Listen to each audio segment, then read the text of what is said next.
Think for a moment about the last time you moved without a reason. Not to get somewhere. Not to finish a task. Just moved because it felt good. For many people that moment is very far away. It might be buried in childhood memories. Running just to run. Jumping just to jump. Touching walls and railings without thinking about why. Somewhere between then and now something changed. Movement became serious. Purposeful. Controlled. And little by little it stopped feeling like play.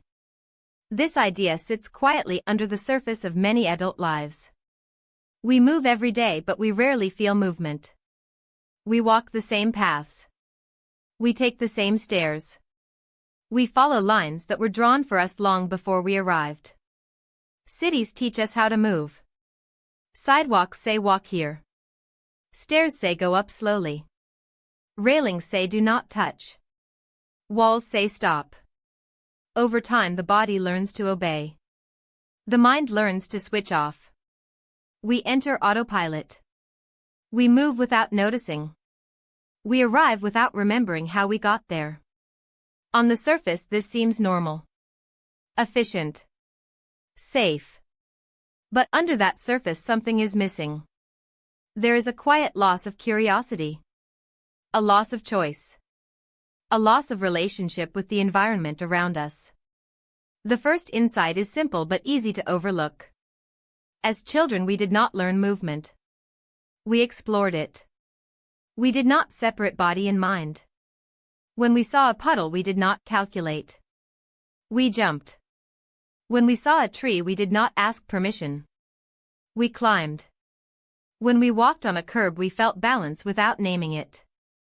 These were not sports. They were conversations between the body and the world. Over time those conversations faded. Adults are taught to sit still.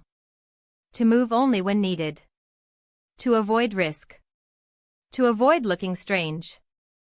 Slowly the body becomes a tool instead of a partner. We start to believe that playful movement belongs to the past. That it is childish. That it has no place in serious adult life. This belief sits quietly but it shapes behavior every day. We avoid stairs when we can. We choose the elevator. We avoid uneven ground. We keep our hands in our pockets. We lower our eyes and follow the flow. The second insight goes deeper. We assume that the environment is fixed and we are the ones who must adapt. Walls are walls. Railings are railings. Obstacles are problems. This assumption feels obvious but it is learned. It is not natural. When a child sees a wall they do not only see a barrier. They see a surface. A challenge. A question. Can I get over it? Can I go around it? Can I touch it? Adults see the same wall and see only stop. This difference matters. Because the way we see space shapes how we see life. If every obstacle is a block then life feels narrow. If every path is decided then choice feels limited. In busy cities this feeling grows stronger. Buildings rise. Streets narrow. Noise fills the air. Movement becomes guided and controlled.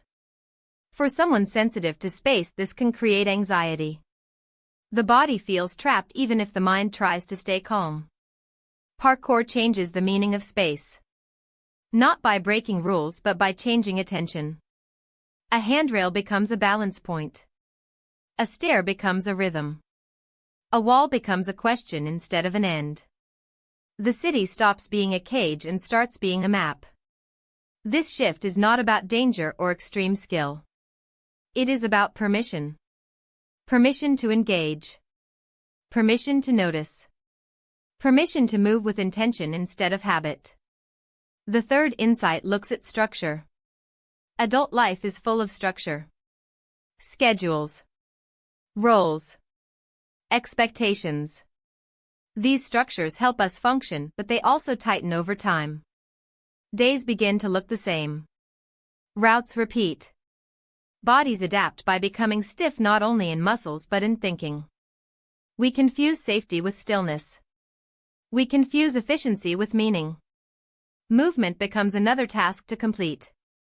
Exercise is separated from life. Play is scheduled or removed. Parkour at its core breaks this pattern. It does not ask for special places. It does not wait for perfect conditions. It enters daily life quietly. It invites small changes. Step differently. Touch the wall. Balance for 1 second longer. Take the stairs but feel each step. These are not big actions, but they create cracks in routine. Through these cracks, curiosity returns. And with curiosity comes resilience. Not the loud kind. The quiet kind. The ability to adapt. To respond. To stay present when things change. Over time, this changes more than movement. It changes how problems are approached. Obstacles stop feeling personal. They become puzzles. Something to work with, not against. This reframes anxiety as well.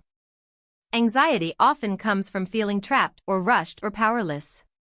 When the body learns that there are many ways through space, the mind learns that there may be many ways through situations. This does not remove stress, but it softens it. It creates space inside. The world feels less heavy when you feel capable of navigating it. Even in small ways. Applying this to daily life does not require jumping between buildings. It starts with noticing. When you walk to work, notice the ground. Is it flat? Is it uneven? How does your body respond? When you see stairs, notice your breath. When you pass a wall, notice its texture. These moments reconnect you to the present. They remind the body that it is alive, not just useful. Over time, this changes posture. Changes mood. Changes confidence. You begin to move with more meaning. Not faster. Not stronger. Just more aware. Life begins to feel less like a tunnel and more like a landscape. You do not need to go off path every time. But you know you could. That knowledge alone is powerful. It restores a sense of choice that many adults forget they lost. This idea can deepen further. Think about how often we wait for permission. Permission to rest. Permission to play. Permission to change. Parkour at its heart removes this waiting. It says the environment is already enough. Your body is already enough. You do not need to become someone else to engage fully. You just need to start noticing again. This return to play is not about going backward. It is about integrating what was lost. Adult responsibility with childlike curiosity. Structure with freedom. Safety with exploration. When these combine, movement becomes a form of care. Care for the body. Care for the mind. Care for how we move through the world each day. And so as you move through your own city or town today, you might ask yourself not how fast can I get there or how do I avoid obstacles, but where did I stop playing and what might happen if I started again.